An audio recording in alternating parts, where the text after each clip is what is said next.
আমি মনে করছি যেটা পছন্দ নাও হতে পারে, কিন্তু এই বিচারিক প্রক্রিয়া আদৌ শেষ হবে না। গণহত্যার বিচারের কথাটাও বলেছেন যে এটা না করলে দেশের মানুষ ক্ষমা করবে না। না, নিশ্চয়ই গণহত্যা যে কোনো অপরাধের বিচার হওয়া উচিত, কিন্তু দেখেন যে আমাদের দেশে ওই যে বললাম যে বিচারিক প্রক্রিয়া এখন যেহেতু উনি একটা ইলেকশন দিয়ে দিয়েছেন, এখন কিন্তু ফোকাস হচ্ছে ইলেকশনের দিকে। আমি মনে করছি যেটা পছন্দ নাও হতে পারে, কিন্তু এই বিচারিক প্রক্রিয়া আদৌ শেষ হবে না। এখন দেখেন 7 মাসে ওই যে সেদিন একজন কে যেন বলেছিলেন, আইন উপদেষ্টা বোধহয় বলেছিলেন যে অক্টোবরের মধ্যেই আমরা দু একটা জাজমেন্ট হয়তো পেয়ে যাব। জজ সাহেব বলেছেন যে এগুলো কমেন্ট করবেন না, which he has rightly said that আমার সামনে এখনও কোনো চার্জশিটই আসে নাই, কোনো বিচারিক প্রক্রিয়া শুরুই হয় নাই। আপনি কিভাবে বলেন যে অক্টোবরের মধ্যে আপনি বিচার শেষ করতে পারবেন, দুই একটা বিচার? আমি মনে করি যে যদিও জনগণের যারা সাফার করেছে, বিশেষ করে দুঃখজনকভাবে যারা হতাহত হয়েছে, তাদের প্রতি পূর্ণ রেসপেক্ট রেখে আমি বলছি যে এই ধরনের বিচারিক প্রক্রিয়া দ্রুত আমি আশা দেখছি না। আমাদের এখানে দুইটা জিনিস হয়, এই যে জাস্টিস যেটা বলে আর কি, জাস্টিস হারিড ইজ জাস্টিস ব্যারিড।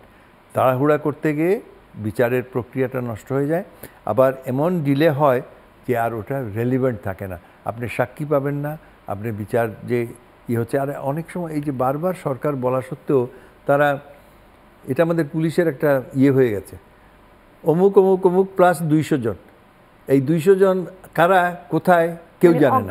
হ্যাঁ, অজ্ঞাতনামা হিসাবে দিয়ে তখন ওরা চাঁদাবাজি করে। এটা পরিষ্কার সিম্পল চাঁদাবাজি, এবং এখনও হচ্ছে।